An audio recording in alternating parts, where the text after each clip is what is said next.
100% organic, 100% vegan, and 100% delicious. That's just what they say. So where is the hottest place you can get an acai bowl near campus? And get this, it's owned by a Loyola alum.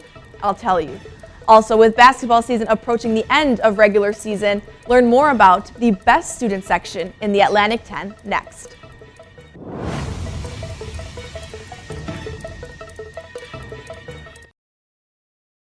Hello everyone and happy Friday. Welcome to the premiere episode of Rambler Roundup. I'm your host, Vanesa Hoxha. It is good to be here with all of you again. Although it's Friday, that means that spring break is coming to an end and classes will resume next week.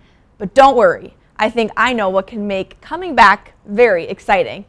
Acai bowls. Just a few steps from Loyola's Lakeshore campus, you can find a cozy study or hangout spot, all while enjoying Deep Purple's refreshing acai bowls or smoothie. Deep Purple is owned by a Loyola alum, Gabriel Fleury. 3 years ago, Fleury opened up his first shop in the Ogilvy Transportation Center in Chicago, but has now expanded his business nationally with 8 locations in the Chicagoland area and locations in San Francisco, Austin, and New York City. Acai originated from Brazil, Fleury's home. According to Loyola University Chicago, Fleury says, quote, "If I was going to live somewhere other than my home country, it needed to be for something I loved doing," end quote.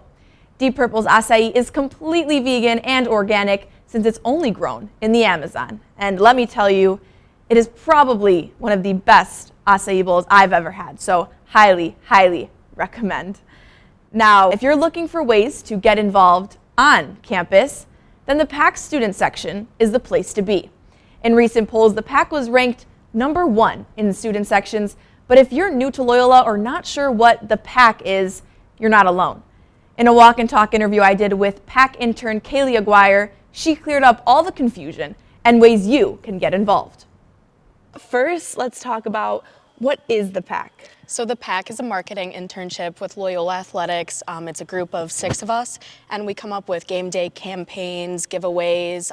We just get the student section hype and make sure that we have fans for our biggest games here on campus. Almost after every home game, Drew Valentine, Allison Guth, a lot of the coaches here at Loyola and the staff are talking about the PAC. We're hearing about the PAC, the energy. So what separates the PAC from any other student section in the A10?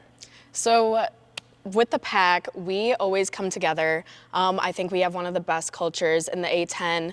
One thing about our student section is we stay loud, we get hype, we get rowdy. Drain. Yeah!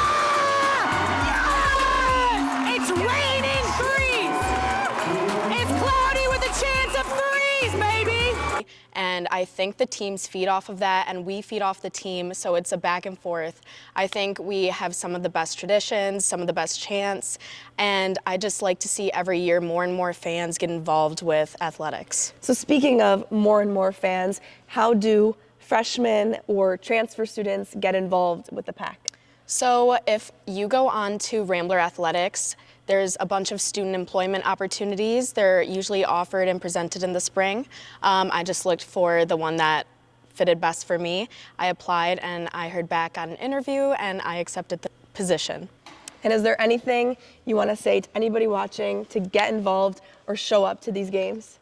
So guys, Loyola Athletics and being a part of the PAC is one of the best things about Loyola. It's so much student life opportunities, it's so much fun, and I couldn't recommend anything more.